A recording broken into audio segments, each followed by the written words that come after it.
ఒక ఆదర్శ రాష్ట్రంగా నిలిచిపోయే విధంగా సంక్షేమ పథకాలు తీసుకొచ్చే ప్రక్రియలో ఈ సమావేశం ఒక భాగం. నేను మీకు ముందు చెప్పాను, నేను సుదీర్ఘకాలం నుంచి ఒక ప్రజాప్రతినిధిగా ఎన్నికైన వ్యక్తిని. నేను ఉమ్మడి ఆంధ్రప్రదేశ్లో కేబినెట్ మంత్రి ఉండి తెలంగాణ రాష్ట్రంలో మంత్రిగా ఉన్నా, సుదీర్ఘకాలం రాష్ట్ర కాంగ్రెస్ పార్టీ అధ్యక్షునిగా ఉన్నా, పార్లమెంట్లో కూడా మరి కీలక పదవిలో పోస్టులో పాత్ర పోషించాను. ఈరోజు తెలంగాణ రాష్ట్రంలో మన కాంగ్రెస్ ప్రభుత్వం చేపడుతున్న అభివృద్ధి కార్యక్రమాలు బహుశా స్వతంత్ర భారతదేశ చరిత్రలో ఏ రాష్ట్రంలో ఎన్నడూ జరగలేదు.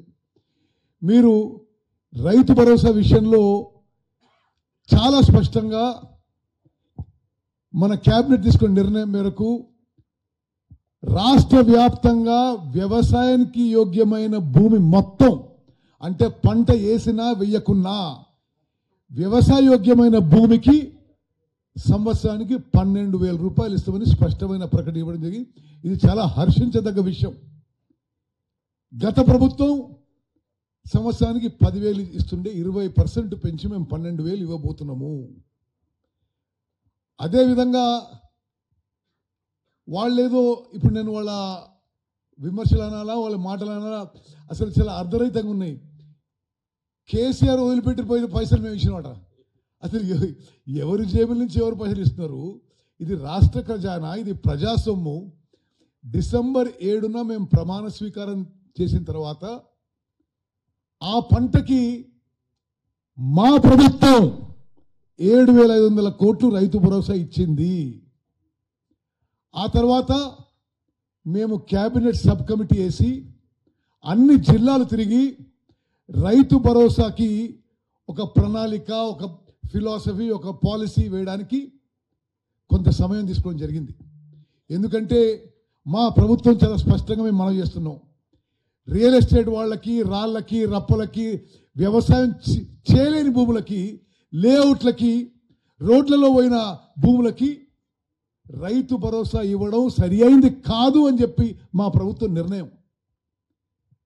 ఆ నిర్ణయం తీసుకోవడానికి ఒక క్యాబినెట్ సబ్ కమిటీ ద్వారా కొంత సమయం తీసుకొని ఇప్పుడు మేము పాలసీ ప్రకటించి సంవత్సరానికి రాష్ట్ర వ్యాప్తంగా వ్యవసాయ యోగ్యమైన భూమికి ప్రతి రైతుకి, ప్రతి ఎకరాకి మీరు పంట వేసినా వేయకున్నా మేము సంవత్సరానికి 12,000 రూపాయలు ఇస్తామని స్పష్టమైన ప్రకటన చేసినాం. దానికి అనుగుణంగా అధికారులు ముందుకు పోవాలని చెప్పి నేను మరోమారు మనవి చేస్తున్నాను. ఈ స్థాయి ఎక్స్పెండిచర్ మరి రాష్ట్రంలో ఇంత పర్సంటేజ్ పాపులేషన్కి భారతదేశంలో ఏ రాష్ట్రంలో ఇంత ఖర్చుతో జరగడం లేని విషయం కూడా నేను మనవి చేస్తున్నాను. అదేవిధంగా ఇందిరమ్మ ఇండ్ల విషయంలో మరి 22,500 కోట్ల ఖర్చుతో ప్రతి నియోజకవర్గంలో 3,500 ఇండ్లు మరి బెనిఫిషరీస్కి ఇప్పటికైతే ఇళ్ల స్థలం ఉన్న వారికి, ఇండ్ల స్థలం ఉండి ఇండ్లు లేని వారికి మేము ఈ ఫస్ట్ ఫేజ్లో వీఆర్ గోయింగ్ ఫార్వర్డ్. మరి ప్రతి నియోజకవర్గానికి 3,500 ఇండ్లు కట్టిస్తూ రాష్ట్ర వ్యాప్తంగా మరి 22,500 కోట్ల ఖర్చుతో 4.5 లక్షల ఇంటి ప్రణాళికతో మేము ముందుకు పోతున్నాం. మరి ఒకటి మీరు గుర్తుపెట్టుకోవాలి, ప్రత్యేకంగా మీడియా మిత్రులు, మీ ద్వారా తెలంగాణ ప్రజలందరూ కూడా గత 10 ఏళ్లుగా, ఎందుకంటే నేను ఉమ్మడి ఆంధ్రప్రదేశ్లో నేనే హౌసింగ్ మంత్రి. మరి గతంలో ప్రభుత్వంలో ఉన్న వాళ్ళు ఎన్నెన్నో మాటలు మాట్లాడిండ్రు. డబుల్ బెడ్రూమ్ అన్నాడు, ట్రిపుల్ బెడ్రూమ్ అన్నారు, జనానికి డబుల్ బెడ్రూమ్, వరంగల్లో జర్నలిస్ట్కి ట్రిపుల్ బెడ్రూమ్ అన్నాడు. ఎక్కడ ఏం చేయలే. ఆ డబుల్ బెడ్రూమ్ ఇల్లు కూడా మేము ఎంత పాజిటివ్ దృక్పథంతో ముందుకు పోతున్నాం అంటే ఆలోచన చేయండి. ఆ డబుల్ బెడ్రూమ్ ఇల్లు కూడా ఇప్పుడు జీవన్ రెడ్డి గారు చెప్పిన విషయాలలో పూర్తిగాని డబుల్ బెడ్రూమ్ ఇల్లు కూడా పూర్తి చేసి ఎంత పాజిటివ్ దృక్పథంతో మేము ముందుకు పోతున్నాం అంటే ట్రాన్స్పరెంట్గా అది కూడా కేటాయిస్తాము. ఇందిరమ్మ ఇళ్ళు రాష్ట్ర వ్యాప్తంగా ఇప్పుడు అప్లికేషన్ తీసుకొని ప్రతి కాన్స్టిట్యున్సీకి 3,500 ఇళ్ళు చొప్పున విధి విధానాలు మరి అధికారులందరికీ ఇవ్వడం జరిగింది. We are going forward with the most ambitious housing program in the country.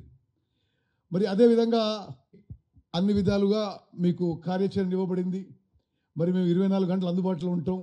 మీకు ఏ విషయంలో ఏ డౌట్ ఉన్నా, ఏ విధమైన క్లారిఫికేషన్ కావాలన్నా as in charge minister I'm available 24/7. ఉమ్మడి కరీంనగర్ జిల్లాలో రైతు భరోసా, ఇందిరమ్మ ఆత్మీయ భరోసా, రేషన్ కార్డు, ఇందిరమ్మ ఇండ్ల విషయంలో మనం పర్ఫెక్ట్గా చివరి వ్యక్తి వరకు, అర్హత ఉండే చివరి వ్యక్తి వరకు న్యాయం జరిగే విధంగా మన అందరం కూడా ప్రజాప్రతినిధులు, అధికారులు, మీడియా మిత్రులను కలిసి ముందుకు పోదామని చెప్పి నేను మనవి చేస్తూ 2-3 విషయాలు చెప్పాలి. యాక్చువల్లీ నేను రాజకీయ ప్రసంగం చేయకపోదును. ఇందిరమ్మ ఆత్మీయ భరోసా మిత్రులారా, వేదిక మీద ఉన్న పెద్దలందరికీ, మరి ఇక్కడున్న అధికారులందరికీ నేను మనవి చేస్తున్నా, స్వతంత్ర భారతదేశంలో ఇది ఒక చారిత్రాత్మక ముందడుగు.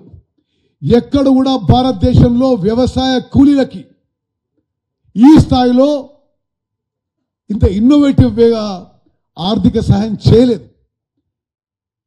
తెలంగాణ రాష్ట్రంలో భూమి లేని వ్యవసాయ కూలీలకి, నేను చాలా స్పష్టంగా చెప్తున్నా, భూమి లేని వ్యవసాయ కూలీలకి అందరికీ భూమి లేని వ్యవసాయ కూలీలు గత సంవత్సరంలో 20 రోజులు ఎన్ఆర్ఈజీలో పనిచేసి ఉండాలి.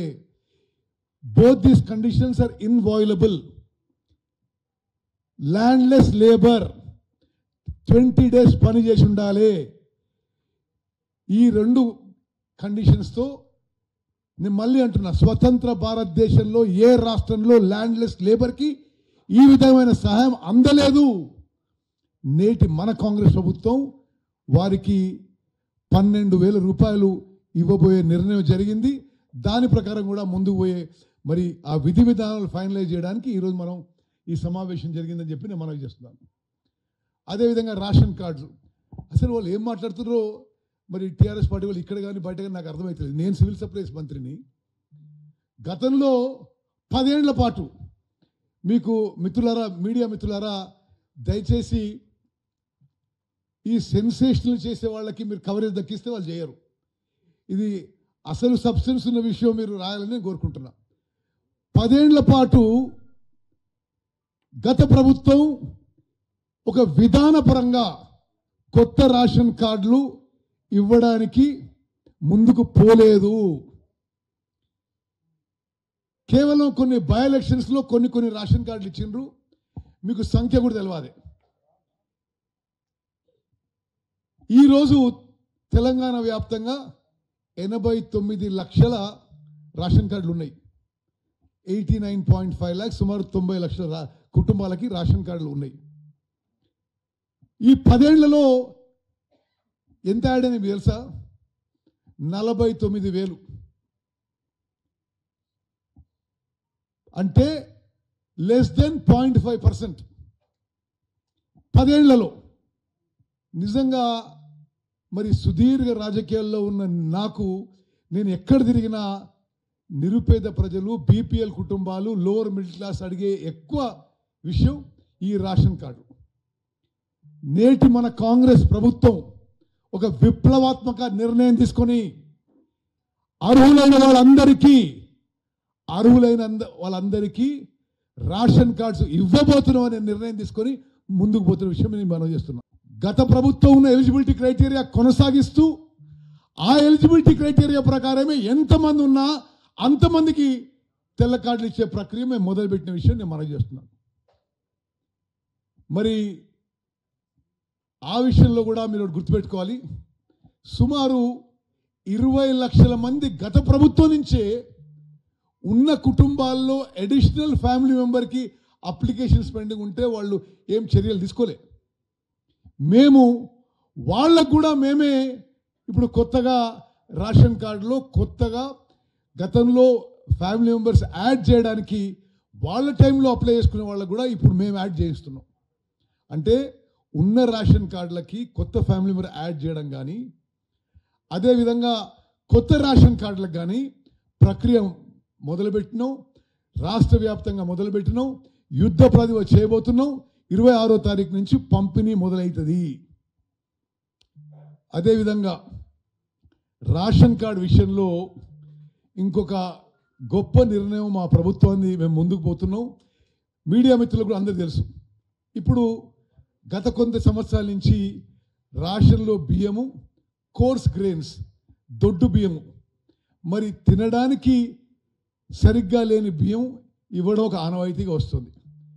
నేను సివిల్ సప్లైస్ మినిస్టర్గా చెప్తున్నా, దాంట్లో చాలా పర్సంటేజు ఆ బెనిఫిషియర్స్ తినకుండా అది బ్లాక్ మార్కెట్కి పోవడమో, కోళ్ళ కంపెనీలకు పోవడమో, బీర్ కంపెనీలకు పోవడమో, లేదా మిల్లర్లుగా రీసైక్లింగ్ చేయడమో, ఈ ఇల్లీగల్ ట్రేడ్ జరుగుతుంది. అదేవిధంగా నిజమైన బెనిఫిషరీస్కి అది అంటే వాళ్ళకి ఏ ఇంటెన్షన్తోనైతే గవర్నమెంట్ 40 రూపాయల కిలోకి బియ్యం కొని ఇస్తుందో అది నెరవేరడం లేదు. ఒక విప్లవాత్మక మార్పు తీసుకొచ్చి మేము వచ్చే నెల నుంచి రాష్ట్రంలో ఉన్న జనాభాలో 70-75% మంది జనాభాకి ఈ తెల్ల కార్డుల కింద 6 కిలోలు బియ్యం, సన్న బియ్యం ఉచితంగా ఇవ్వబోతున్న విషయం నేను మరోమారు మీ అందరికీ మనవి చేస్తాను. మరిన్ని వీడియోస్ కోసం ఛానల్ ని సబ్స్క్రైబ్ చేయండి. లేటెస్ట్ అప్డేట్స్ కోసం వాట్సాప్ ఛానల్ ని ఫాలో అవ్వండి. ఆ లింక్ డిస్క్రిప్షన్ లో ఉంది.